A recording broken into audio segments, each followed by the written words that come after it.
Thank you, Devanjan. Thank you, Tegman Global. Thank you for this honor and opportunity.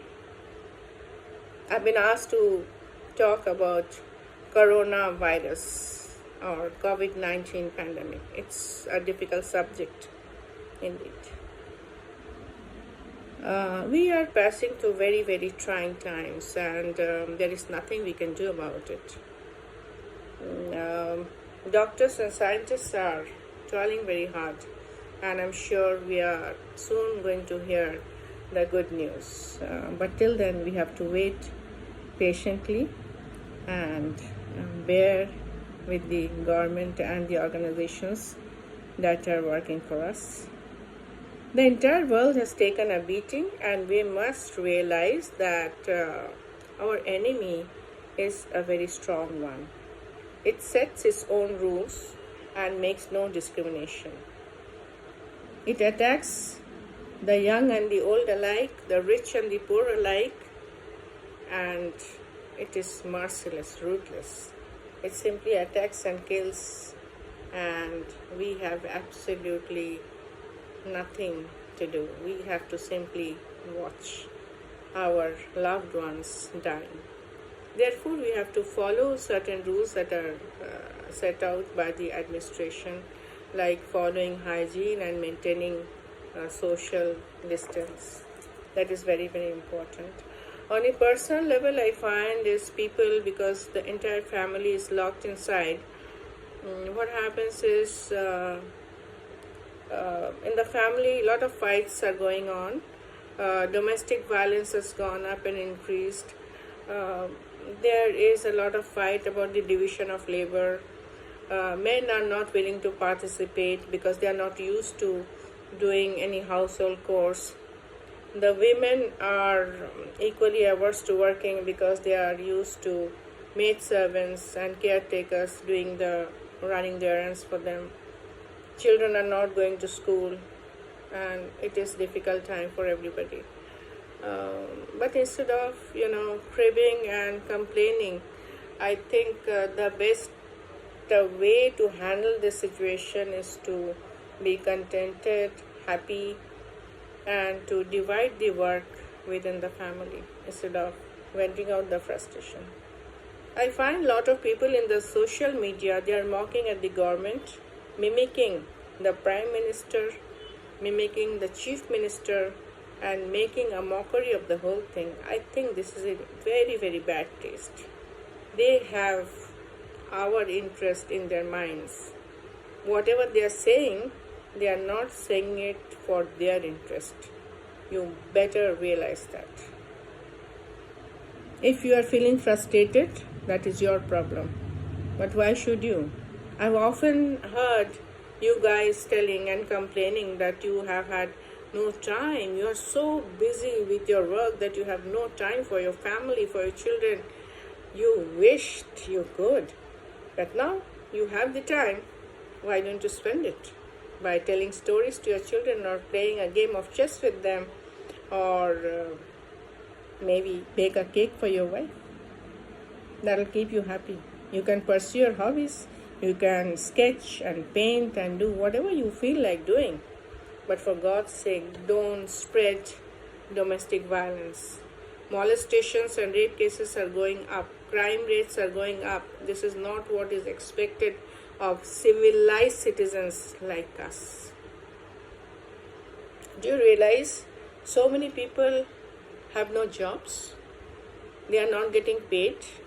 They are homeless. They have no shelter. They have no food at home. They have no milk to feed their babies. Do you know that young people who have spent lakhs and lakhs of money to pursue some professional course, they have no job because the recruiter says no hiring. We are not hiring. Can you imagine? These are real problems.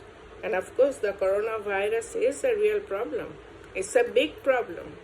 And if we have to win over this enemy, we better be a little careful and follow the rules. Globally, we have been badly impacted, and we will be impacted for many more years. The global economy has been very, very badly impacted. It is going to get worse with time. The stock market has taken a nosedive. It has completely fallen down from the cliffs as if, and we don't know what will happen when things are going to be normal. Okay. What I say is that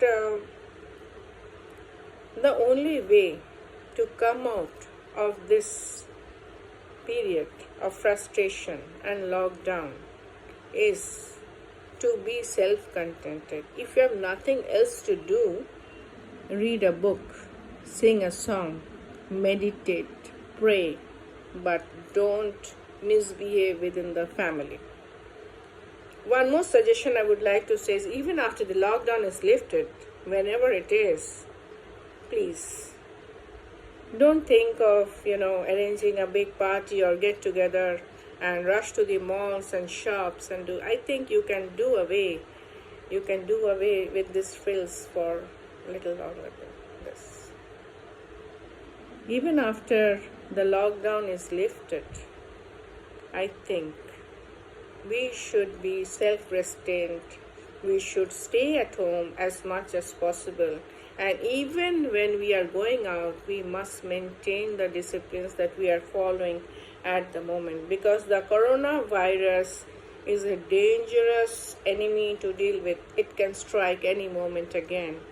It is not gone away. It is not going to go away that easily. We don't know its plans. What are its plans? We have no idea at all. A lot of people are thinking that the moment the lockdown is going to get over, they will have a bash. They haven't socialized. Oh my God. Do you think how difficult it's going to be on the economy? Cut your expenses. Only spend where it is necessary. Do it for some time. It's going to help the entire family. I can tell you a very simple example which you'll be able to relate to. For instance, when we have a major surgery, do we immediately get down from the bed and start living a normal life? Do we drive and jump and party? We don't, because we need time to, our body needs a lot of time to recoup and recover. Similarly, the earth, this world has been hit, has been damaged. A deep dent has been created in our earth. We have to give time to recover completely. So, be a little kind, be a little merciful, be a little patient, and help the earth to recover. Thank you.